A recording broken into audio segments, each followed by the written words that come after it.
gone. Miss Connie. And so the bumblebees have been on. Miss Connie, tell me what this is. This is called a black and bloom salvia. Black and... It's a perennial salvia. It comes back every year. And the bees and hummingbirds love it.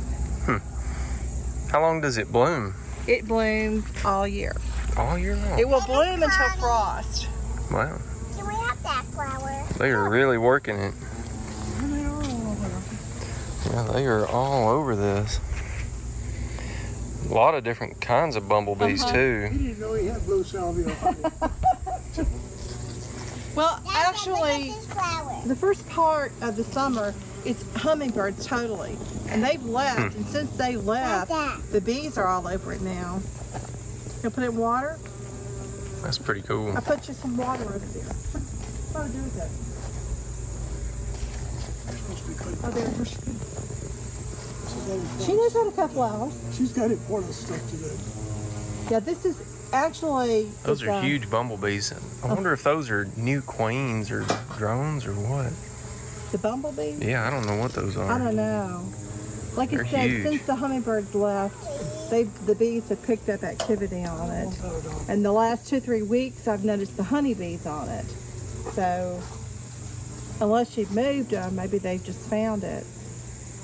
I've not moved them. But it's a perennial and it comes back every year. You got a beautiful garden. Well, it's kind of gone awry. I've got a flower show Saturday, and after the flower show, I'll probably come in and do some maintenance and whacking. Because the cosmos have gotten out of hand. Well, your Daddy, look at your garden that you think is a little overgrown is a lot better than the garden that I don't have. So, what, sweetheart? this flower. You like that flower? The beauty of these is that they come back year after year after year and reseed themselves. Yeah. So What are those? these are cosmos. Okay. I've planted some cosmos Yeah. before. See? All you got to do is toss the seed out, and they come up. Boy, these bushes are just humming. I'm glad you got to see that. They are really working it. They don't have a lot else going on right now, just some goldenrod and That may be why they're on it. little bit of wing stem, Plus the but fact that it's blue. yeah, most everything else is done. So I'm bottling today, getting ready for the festival this weekend. I've probably done 15 or 18 cases so far, and my mind is loose to wander while I'm doing this. So last night I started a YouTube video done by, it was a presentation by Randy Oliver to the Beekeepers Guild. I forget the acronyms. I'll post a link to it. It's up in Michigan. Matthew Kobe and a few others are members of that, and they've done some really good stuff on VSH and all this. So Randy was presenting to them, and he was talking about his breeding program. And I'm modeling my breeding program after Randy's because it makes sense to me. He is taking them, he's doing multiple mite washes on all of his hives every year, doing IPM on the first round. So if a hive has got high mite load, he does a mite treatment on it. If a hive has got a low mite load, it goes untreated, and it needs to be untreated for a year before he'll consider it for a breeder.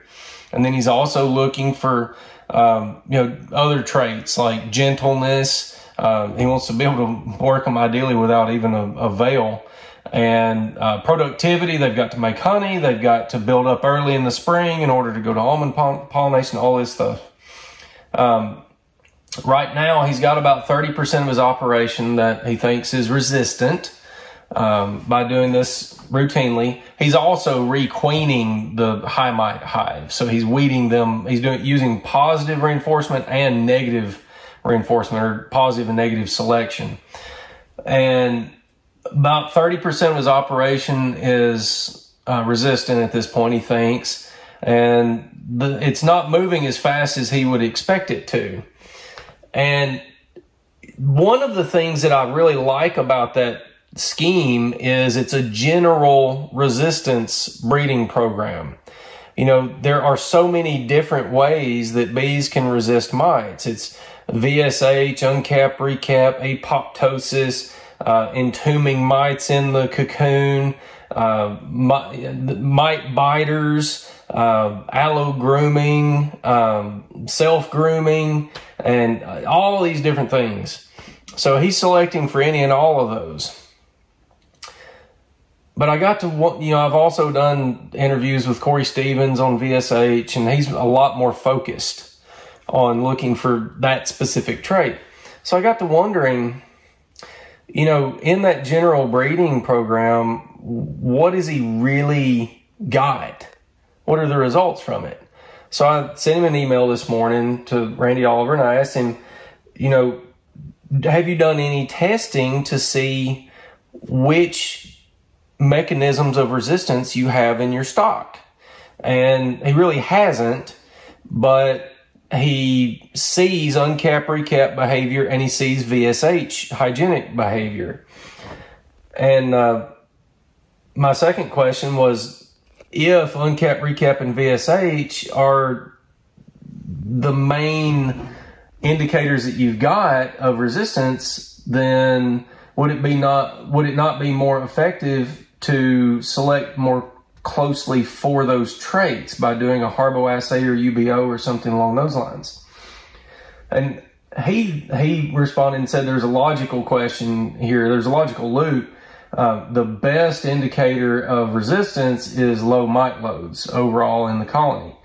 And I would say that's true, and it's not true, because you can have a colony get a high mite load in the late summer or fall, and it go down over winter. The bees will take care of that.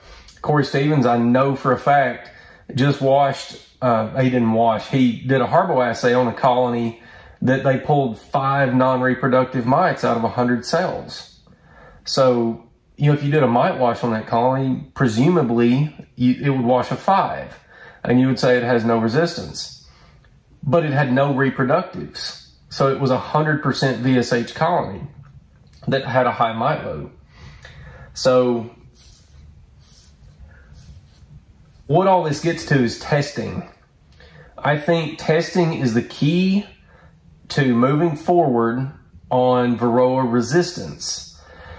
There's a question on what is the best testing mechanism for resistance.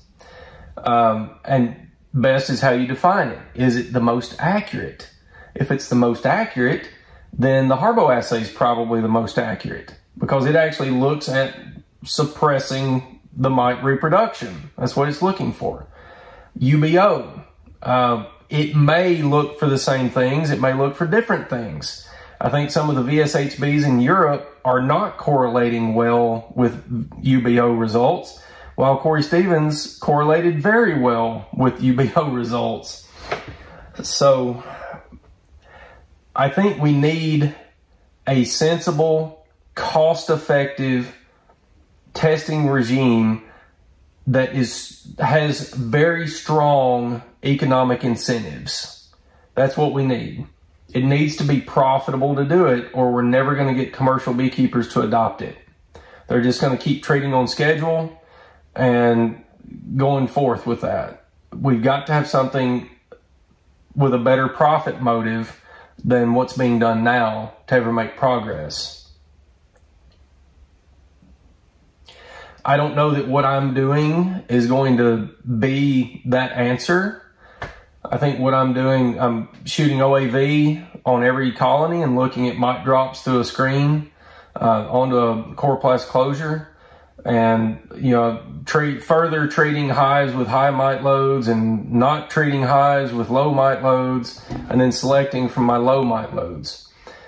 And then I'm going to, in the spring, add in 30 UBO tests. So I'll take 30 colonies that I think are my best, and I'll do a UBO analysis on those and see which ones have the highest UBO score, and I'm going to select those as my breeders.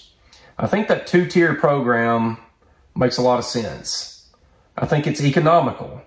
You know, one person can shoot a lot of OAV in a day if you've got a good applicator. And one person can go back through the next day and look at a lot of bottom boards, look at a lot of mite drops. So I think it's economical. I think it makes sense. Guys, I think in the next 10 years, we're going to make progress on mite resistance. I really do. I've been talking to Corey about the need for a certified VSH queen breeders program kind of thing, where you can preserve genetic diversity and share genetics, but also have like, you know, the Russian program has got that, where you've got all these criteria that you have to follow in order to sell Russian queens. We need something like that for VSH, where the VSH queen breeders can share genetics and help each other out, but you can buy a certified, measured VSH and have a product that you can trust. I think that is going to be needed to roll this out to the mass market. I really do. Woke up at 4 this morning. Was thinking about the presentation that I had to give today at the Tennessee Beekeepers Association in Murfreesboro. So I couldn't go back to sleep.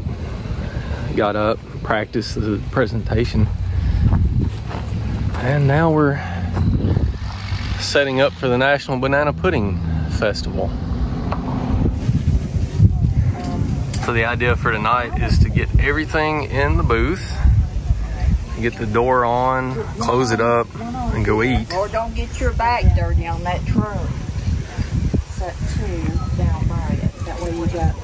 And then come back in the morning and get everything decorated and organized. We got the whole crew. Mrs. Duck River Honey, Nana, Paw Paw, and I think the grandparents have given my kids their phones to keep them preoccupied. The smoke and sweat of summer gives way to the coolness and cash flow of fall. A little corny, just thinking of that. Work all year, breathing in pine needle smoke and sweating terribly. Make a honey crop and grow bees. And today, let's see, it's October 7th, and it's gonna be 64 for a high. And we're gonna be at the National Banana Pudding Festival. We had a really good sales weekend last year. My biggest problem last year was I didn't take enough honey. We sold about 300 pounds. So this year, I'm taking almost 600 pounds. And I hope we sell all of it. That would be excellent. Excellent. You know, retail sales are such better margin that it really does make a difference over wholesale. Wholesale business is more scalable and more dependable, but those retail sales are like a vitamin shot. A little extra money will. I'm hoping I'll be able to buy some stuff after this weekend. I need some stuff. Man, we need an enclosed trailer to go to these festivals and stuff. Just be able to keep everything in the enclosed trailer and then hook up to it with the truck and go. You know, I'm gonna be a vendor at Nobby in Louisville in January, and I'd like to have a trailer before then. I could sure use one. Maybe we'll be able to make that happen. I haven't priced them though. You know, years ago you could get a used one for $1,500. They're probably $4,000 or $5,000 right now. Everything's so expensive. So here's our booth. That sign out front helps. Having some beehives helps. I want to look full of product all day. I've got backstock behind the booth there. I think I may try to get some more out. All right, so the booth is beautiful. How much of that is due to you and how much of that is due to me? Well, I'd say the heavy lifting work. The bottling of the honey and the carrying of things and the setting up of the canopy was me. But the way that everything in here looks is you. Definitely could not do this. I definitely could not do this without you.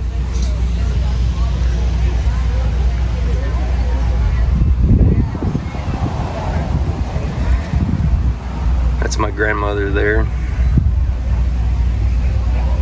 She dressed up as Minnie Pearl for years.